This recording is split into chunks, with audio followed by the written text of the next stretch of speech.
विपक्ष ट्रंप की बातों पर विश्वास कर रहा था, ट्रंप की बातों को कोट करके पीएम मोदी को दसियों दिशाओं से घेर रहा था। उसी ट्रंप ने मोदी को ग्रेट लीडर की डेफिनेशन का पर्यायवाची बना दिया है। सही कह रही। ट्रंप के उस एक बयान ने भारत में रुदाली गैंग को गहरे जख्म दे दिए गए। अब रुदाली गैंग कौन है, पता है किसी को? है ना, मैं बता देती हूं। रुदाली गैंग वो है जिसे हर काम में रोना आता है। अच्छा काम करे देश तो रोना आता है, बुरा काम चली रोना आ ही जाता है। पीएम की कोई तारीफ करे तो रोना आता है, कोई पीएम की तारीफ ना करे तो रोना आता है। एक नैरेटिव बनाकर वो गैंग चलता है। रोना उसका फेवरेट काम है, इसीलिए उसे रुदाली गैंग कहते हैं। तो ये इकोसिस्टम काम करता है इसी पूरे नैरेटिव पर कि फला ने मोदी को देखिए कैसे नीचा दिखाया, फला ने कैसे वॉर रुकवा दी, फला ने कैसे एक्सपोज कर दिया। बहरहाल विपक्ष उसने कभी नहीं सोचा था कि ऐसा कुछ हो जाएगा, वो हो गया। पूरी दुनिया को परेशान करने वाले ट्रंप ने वैसे तो भारत को भी देखिए बहुत परेशान किया है, बहुत सताया है। कभी टैरिफ बढ़ाकर सताया, कभी तेल का प्रेशर बढ़ाकर सताया है। ऐसा नहीं है कि भाई साहब जो है बहुत बढ़िया आदमी है, खूब सताया है भारत को। मोदी विरोधी आस लगाकर बैठे, लेकिन विपक्ष को ज्यादा सता दिया है। ट्रंप और मोदी कब आमने सामने आएंगे, खासकर ऑपरेशन सिंदूर के बाद सबसे ज्यादा अगर कोई इंतजार कर रहा था तो मुझे लगता है, हाँ मैं श्योर नहीं हूं, वो विपक्ष था। हो सकता है विपक्ष को ये लग रहा हो कि ट्रंप मोदी के सामने जाएंगे और सबसे पहली बात कहेंगे, मोदी वॉर तो मैंने रुकवाई है। पर ट्रंप ने तो ऐसा कुछ कहा ही नहीं। ट्रंप अपनी आदत के मुताबिक कुछ ना कुछ तो ऐसा कर ही जाते हैं ना, आपको भी मालूम है। तो इनको लगा कि मोदी पर हमला करेंगे और फिर मिल जाएगा इनको मौका। लेकिन डोनाल्ड ट्रंप तो भैया सब चौपट कर गए। सारी उम्मीदों पर, उम्मीद के मुताबिक आदमी ने पानी फेर दिया। एक्सपेक्टेड लाइंस क्या थी? मोदी और ट्रंप मिलेंगे तो ट्रंप कहेंगे, क्यों भाई मोदी, मैंने फोन नहीं किया था तुमको, मैंने वॉर नहीं रुकवाई थी, रुकवाई कि नहीं रुकवाई बताओ मोदी। लेकिन नहीं, ये तो उल्टा पड़ गया। जमकर तारीफ किए जा रहा है ये शख्स, प्रधानमंत्री नरेंद्र मोदी की। और तारीफ भी कोई पाव पाव भर की नहीं, टन टन भर की तारीफ हो रही है। एक इंटरव्यू में पीएम मोदी को दुनिया के दो सबसे महान नेताओं में से एक बता डाला। एक अपने पड़ोस वाले शी जिनपिंग को बताया महान, और एक प्रधानमंत्री नरेंद्र मोदी को। ट्रंप ने तो पीएम मोदी की 4 खूबियां भी गिनाई, जो कह रहे थे कि ये दूसरों से उनको अलग बनाती है। अब वो खूबियां कौन सी थी? ट्रंप ने कहा कि मोदी वो नेता हैं जिन्होंने भारत को युद्ध से दूर रखा, भारत का जो आर्थिक पूरा माहौल था, जो आर्थिक स्थिति है, उसे बेहतर कर दिया। मोदी के कार्यकाल में राजनीतिक स्थिरता आई और मोदी में शांति और सख्ती, कामनेस, और कहा he is a tough man. Calmness और सख्ती दोनों का मिला जुला अंदाज दिखता है मोदी में। और फिर कह रही हूं भाई साहब, ये मैं नहीं कह रही हूं, ये कौन कह रहा है? विश्वा कौन कह रहा है? जोर से बोलो भाई। हाँ, ट्रंप कह रहा है। ट्रंप ने मोदी को लेकर पूछे गए सवाल पर कहा कि ही ग्रेटेस्ट लीडर की डेफिनेशन में मुझे याद आता है मोदी। विपक्ष के सीने पर सांप लोट नहीं थे। अब ऐसा है प्रिय दर्शकों, न्यूज की पाठशाला को आजकल बहुत सारे लोग दूरबीन लगाकर देख रहे हैं। तो ये ट्रंप ने जो तारीफ की होगी मोदी की, तो कई ऐसे जो दूरबीन लगाकर बैठे लोग हैं उनको अच्छा नहीं लगा होगा, तो उन्होंने क्या किया होगा, म्यूट कर दिया होगा। तो हमने भी एक तरीका निकाल दिया। आप म्यूट तो कर देंगे, लेकिन नीचे लिखी बातों को पढ़ने के लिए तो आंखें खुली रखनी होगी ना। आंख भी बंद कर देंगे, कान भी बंद कर देंगे, तो ज़मीर तो गवारा, या वो तो कुछ कहेगा ना। वैसे कहते हैं कि जिंदगी में विचार और व्यवहार का बड़ा महत्व होता है। आज पिताजी ने सुबह सुबह ये मैसेज हमको भेजा।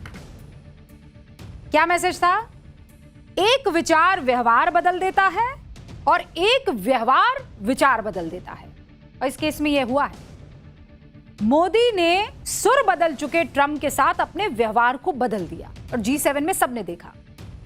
एक समय पर जब दोनों की मुलाकात होती थी तो गले लगते थे, लेकिन इस बार जब मोदी मिले तो दोस्त की तरह नहीं, केवल परिचित की तरह। हाउ डू यू डू, बढ़िया लगा और सब ठीक है ना। और इसी व्यवहार ने विचार बदल दिए। किसके? ट्रम्प भैया के, कि भैया ये तो दबने वाला आदमी नहीं।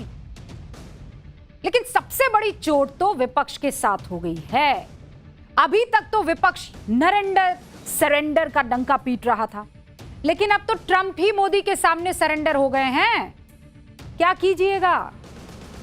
ट्रंप ने मोदी को ग्रेट लीडर बता दिया है, क्या कीजिएगा? और ये वो व्यक्ति कह रहा है जो अपने पक्के और सच्चे दोस्तों को भी बुरा भला आजकल कह रहा है। एक बात हम सब अच्छे से जानते हैं और ये देश भी बहुत अच्छे से जानता है, आप सबको सुन लेना चाहिए। ये देश बहुत समझदार लोगों का देश है। हम लोग खासकर ऑपरेशन सिंदूर के बाद ये समझ गए हैं कि हमें ना तो ट्रंप की तारीफ से कोई फर्क पड़ना चाहिए और ना ही ट्रंप की आलोचना से कोई फर्क पड़ना चाहिए। इस शख्स का कोई भरोसा नहीं है। ये देश उस शख्स की इज्जत करेगा जो देश के साथ है, उस शख्स के लिए हवन कीर्तन भी कर लेगा जो देश के साथ है। लेकिन अगर देश के साथ दगा की तो भैया फिर कोई गारंटी नहीं है हमारी कि हम आपको वो एहतराम देंगे। लेकिन अब ये सवाल विपक्ष से पूछना है, क्योंकि उसे ट्रंप पे बड़ा भरोसा था।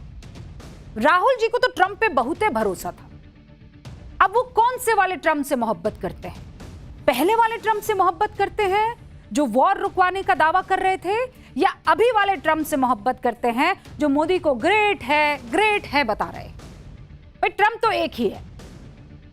तो वो जो 127वीं बार या 156वीं बार या 256वीं बार वॉर रुकवाने की ट्रंप बात कर रहे थे, अगर वो सच है तो ये भी सच है कि ग्रेटेस्ट लीडर में ट्रंप कह रहे हैं मोदी फिट बैठते हैं। अब ये नहीं हो सकता है कि ना वो वाले ट्रंप तो हमको पसंद है पर ये वाले ट्रंप हमको पसंद नहीं है। और मैं तो पूछना चाहती हूं विपक्ष के तमाम उन धुरंधरों से कि एक्स पर लंबा सा पोस्ट लिखिए ना, क्यों नहीं लिख रहे हैं? ये ग्रेटेस्ट लीडर की डेफिनेशन पर कोई एक को प्रेस कॉन्फ्रेंस कर दीजिए ना। ग्रेटेस्ट लीडर की डेफिनेशन पर कुछ तो बोलिए ना। ट्रंप के वॉर मैंने रुकवाई है वाली बात को तो आपने मान लिया, तो इस बात को भी मान लीजिए ना कि ट्रंप प्रधानमंत्री को स्टार कहते हैं, उनकी कामनेस से प्रभावित है, उनकी टफनेस से प्रभावित है। अब ऐसा नहीं हो सकता ना भैया कि एक बात तो आप मानेंगे और दूसरी कहेंगे ना हम नहीं खेल रहे। और ऐसा ना हो कि आपको अब ट्रंप इतने बुरे लगने लग जाए कि आप कहें हम तो पहले ही कह रहे थे। ये मोदी G7 गए और जबरदस्ती ट्रंप को ना शाखा अटेंड करवा दी, सदा वत्सले बुलवा दिया, इसीलिए ट्रंप ऐसे भर भर के मोदी की तारीफ कर रहे हैं। अब ऐसा है, ये सारी तारीफ हुई है G7 मीटिंग के बाद। G7 मीटिंग, और इस मीटिंग में इन दोनों की मुलाकात हुई थी। अब ये दोनों की मुलाकात कब हुई? कौन दोनों? अब बुलेट, कौन दोनों? हाँ, ट्रंप और मोदी। ट्रंप और मोदी की मुलाकात हुई है 480 दिन के बाद। कितने दिन के बाद? 480 दिन के बाद। तो भाई लोगों ने यह सोचा, और खासकर जो मोदी विरोधी है, कि ट्रंप और पीएम मोदी की जब मुलाकात होगी तो ये दोनों कुछ ना कुछ ऐसा कर जाएंगे जिससे उनको मौका मिल जाएगा, क्योंकि पूरी दुनिया की नजर थी दोनों नेताओं पर। दोनों नेताओं की बॉडी लैंग्वेज को डिकोड किया जा रहा था, एक एक डिस्क्रिप्शन जो है वो नोट किया जा रहा था।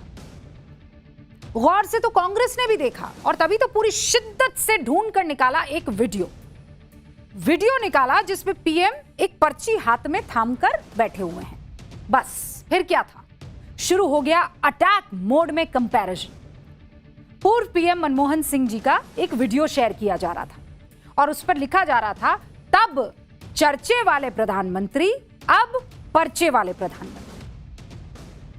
पीएम के दौरे से जितनी भी शिकायतें कांग्रेस को थी वो सब प्रेस कॉन्फ्रेंस करके बता डाली। वो प्रेस कॉन्फ्रेंस आपके सामने।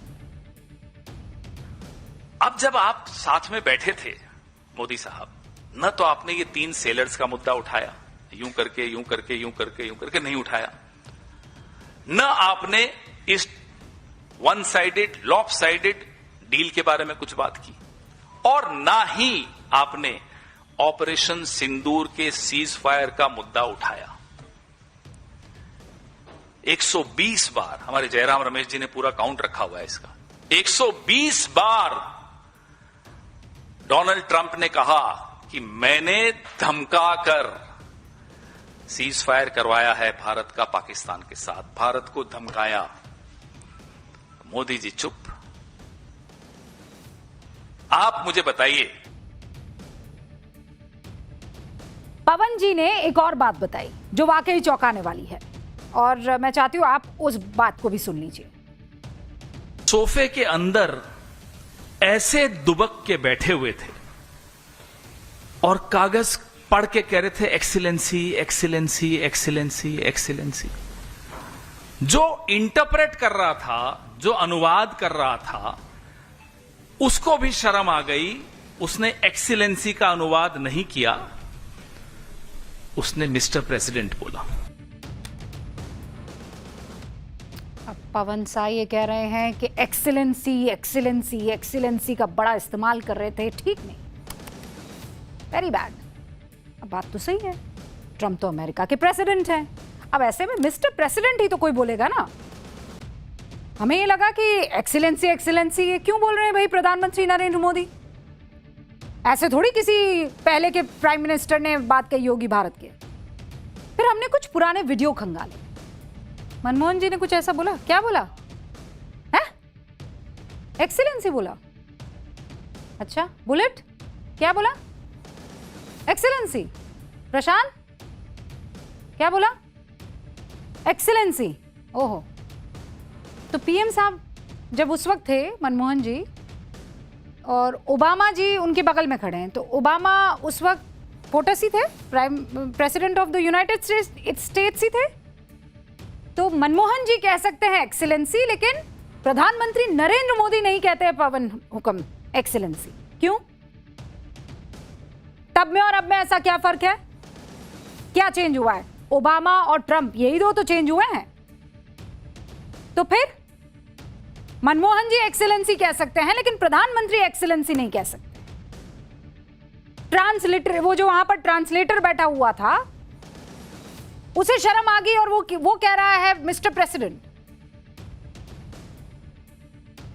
भाई, आप जब इस तरीके की बातें करते हैं तो थोड़ा इतिहास देखकर करेंगे ना। आपको लगता है कि दुनिया को नहीं समझ में आएगा, आप कुछ भी कह जाएंगे और उसे एकदम पानी के घूंट की तरह हम पी लेंगे।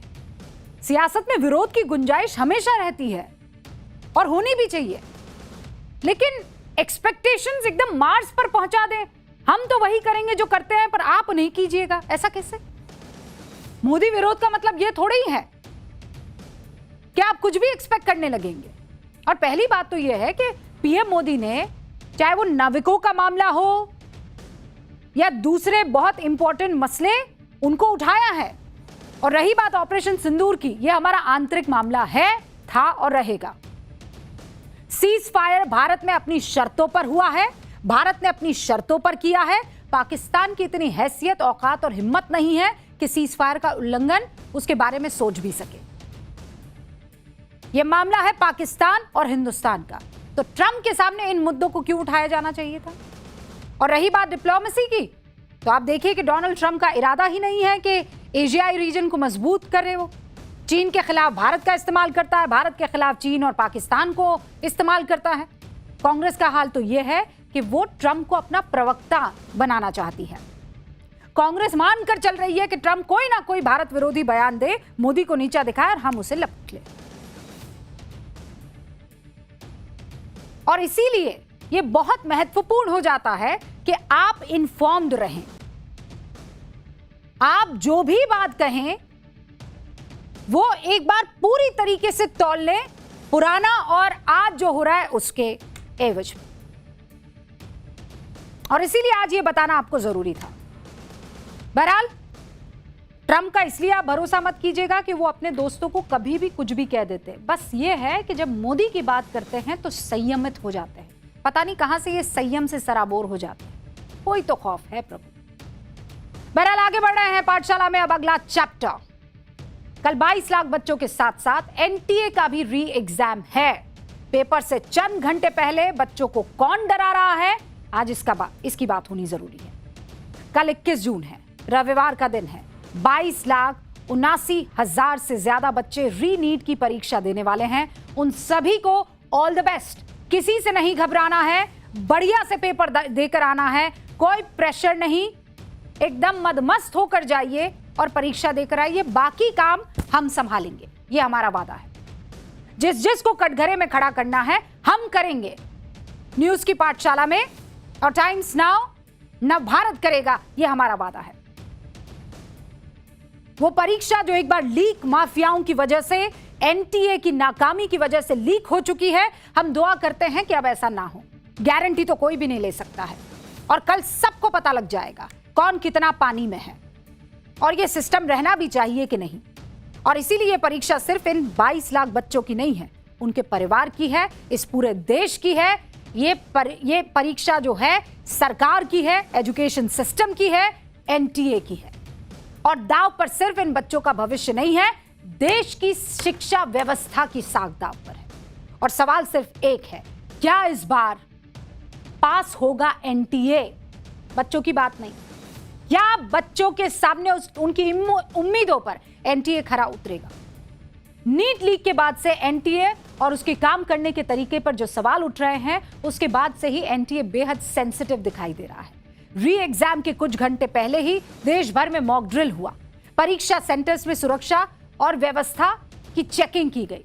भारत के 551 शहरों और विदेश के 14 शहरों में कल नीट की दोबारा परीक्षा कंडक्ट कराई जानी है। और इससे पहले परीक्षा सेंटर्स पर मॉक ड्रिल करवाई गई। एयरफोर्स की मदद से क्वेश्चन पेपर्स एयरलिफ्ट करके सेंटर्स तक पहुंचाने का इंतजाम हो रहा है। जैमर्स को चेक किया जा रहा है। बायोमेट्रिक और सीसीटीवी कैमरास की लाइव कनेक्टिविटी को परखा जा रहा है। परीक्षा सेंटर्स के आसपास को प्रोहिबिटेड एरिया घोषित कर दिया गया है। सेंटर के अंदर और बाहर हर तरफ हर ओर सिक्योरिटी टाइट कर दी गई है। और ये सब कुछ करने का मकसद सिर्फ एक है, वजह सिर्फ एक है कि कल री नीट की परीक्षा बगैर किसी गड़बड़ी के स्मूथ हो जाए।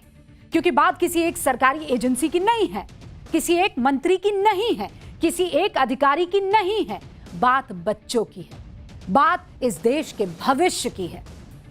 जब लीक माफिया पर नकेल कसने का काउंटर प्लान बनाया जा रहा है, तो दूसरी तरफ क्लिक बेट के लालच में नीट परीक्षा देने वाले बच्चों को डराने की कई टेक्निक्स शुरू कर दी है।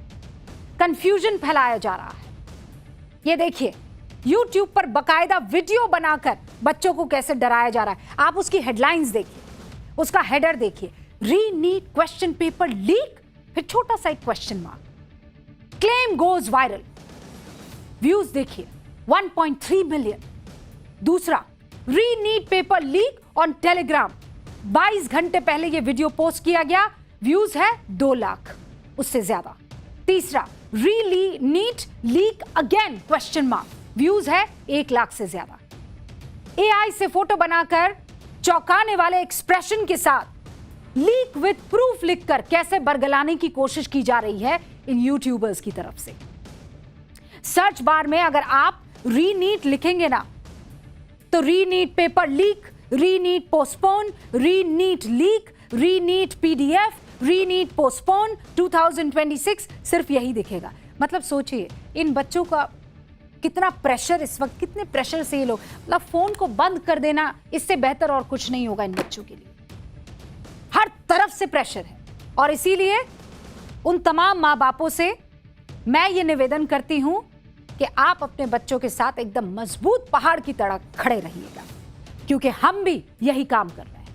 झूठी खबरों को तुरंत ही पीआईबी ने फैक्ट चेक किया।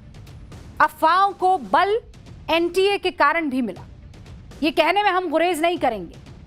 अंग्रेजी में एक कहावत है, seizures wife must be above suspicion, यानी जिसके हाथों में जिम्मेदारी है उस पर शक की कोई गुंजाइश नहीं होनी चाहिए, उसे पूरी तरह साफ सुथरा होना चाहिए। इसीलिए कहा जा सकता है कि एनटीए की चूक नहीं ऐसे प्लेटफॉर्म को फर्जी खबरों पर व्यू बटोरने का मौका दिया है। अगर ये काम वो करते ही नहीं कि पेपर लीक हो जाता, तो आज ये स्थिति हमें देखने को नहीं मिलती।